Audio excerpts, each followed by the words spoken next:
చెన్నై వీధుల్లో దొరికే ఈ ముత్తు సొరై రుచి గురించి విన్నారా?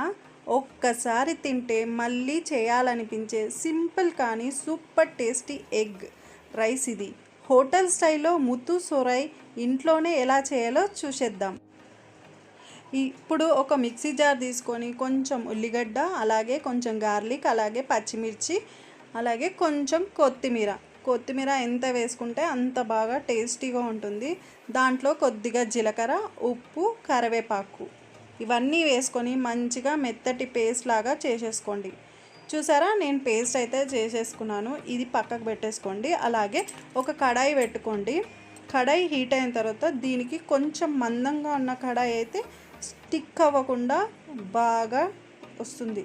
దీంట్లో ఆయిల్ వేసుకున్న తర్వాత ఆనియన్స్ని మంచిగా ఫ్రై చేసుకోవాలి.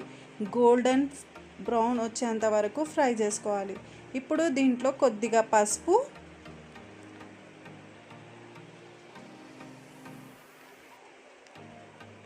ఇప్పుడు కొంచెం ఉప్పు, మనం ముందుగానే పేస్ట్ పెట్టుకున్నాం కదా, ఆ పేస్ట్ని దీంట్లో వేసేసి మంచిగా సిమ్ములోనే కుక్ చేసుకోండి. ఎందుకంటే కలర్ డార్క్ అయిపోతుంది. అలా డార్క్ కాకుండా చూసుకోండి.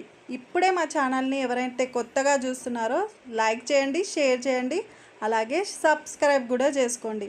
ఇప్పుడు దానికి తగ్గట్టు సాల్ట్ కూడా వేసేసుకొని మంచిగా కొంచెం ఆయిల్ వచ్చేంత వరకు ఫ్రై చేసుకోండి. దీంట్లో కొద్దిగా కారం మన టేస్ట్ తగ్గట్టు, ఎందుకంటే మనం ఆల్రెడీ పచ్చిమిర్చి వేసుకున్నాము. కొంచెం కలరింగ్ కోసం కారం వేసుకోండి. అలాగే కొంచెం ధనియాల పొడి, కొద్దిగా గరం మసాలా వేసుకున్న తర్వాత మంచిగా కలిపేసుకోండి.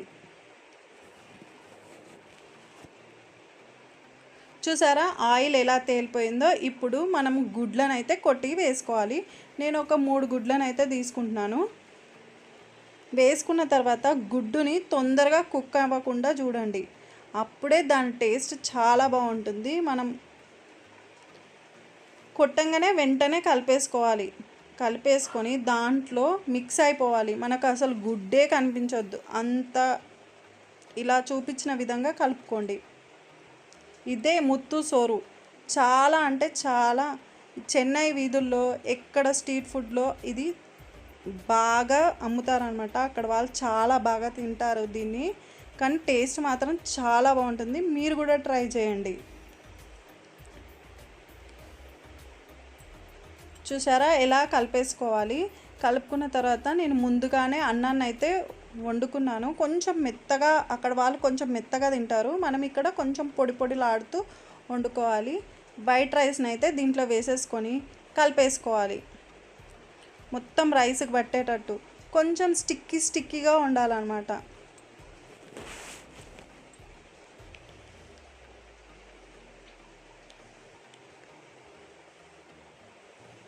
రైస్కి మొత్తం అంటే అంతవరకు మంచిగా ఈ గ్రేవీ అంతా కలిపేసుకోండి.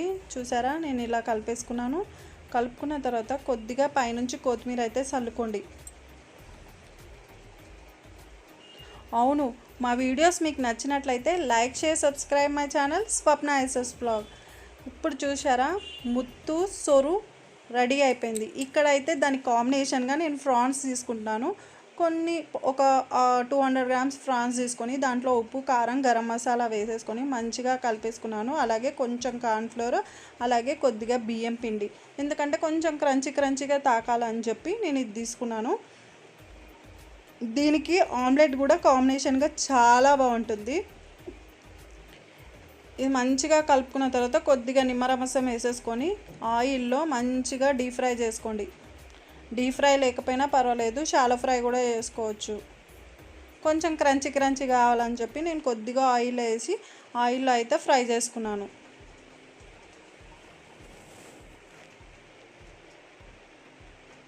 ఫ్రాన్స్ తొందరగా కుక్ అయిపోతాయి. ఎక్కువసేపు ఫ్రై చేసుకుంటే లబ్బర్లా అయిపోతుంది, టేస్ట్ అంత బాగోదు. కొంచెం కుక్ అవ్వగానే, కొంచెం కలర్ చేంజ్ అవ్వగానే తీసేసేయండి. ఇంకో వాయి కూడా వేసేసుకొని ఇప్పుడు దీనికి కాంబినేషన్గా గుడ్ ఆమ్లెట్ కూడా చాలా బాగుంటుంది. గుడ్ ఆమ్లెట్లో ప్లెయిన్ గుడ్డు, కొద్దిగా ఎక్కువగా మిరియాల పొడి, అలాగే కొంచెం సాల్ట్ అంత మాత్రమే మీద చల్లేసుకోండి. కొంతమంది ఇది హాఫ్ బాయిల్గా కూడా తింటారు, చాలా బాగుంటుంది. ఇప్పుడు ఎంతో టేస్టీగా ఉండే ముత్తు సొరు మీకు నచ్చిందని అనుకున్నాను. టేస్ట్ మాత్రం చాలా సూపర్గా ఉంటుంది.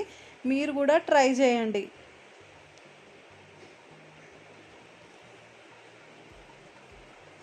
ఈ చెన్నై స్ట్రీట్ ఫుడ్ చాలా ఫేమస్ అయిన ముత్తు సొరు ఈ రెసిపీ వీడియో నచ్చిందనే అనుకుంటున్నాను. నచ్చినట్లయితే లైక్, షేర్, సబ్స్క్రైబ్. చాలా ఈజీ, తొందరగా కూడా అయిపోతుంది. పిల్లలకి బాక్స్లో కూడా చాలా టేస్టీగా ఉంటుంది. అప్పుడప్పుడు కొత్తగా ట్రై చేయాలి కదా. అంతే ఫ్రెండ్స్, చెన్నై స్ట్రీట్ ఫుడ్ ముత్తు సొరై రెడీ అయిపోయింది. ఈ వీడియో నచ్చిందనుకుంటే like, share, subscribe my channel Swapna.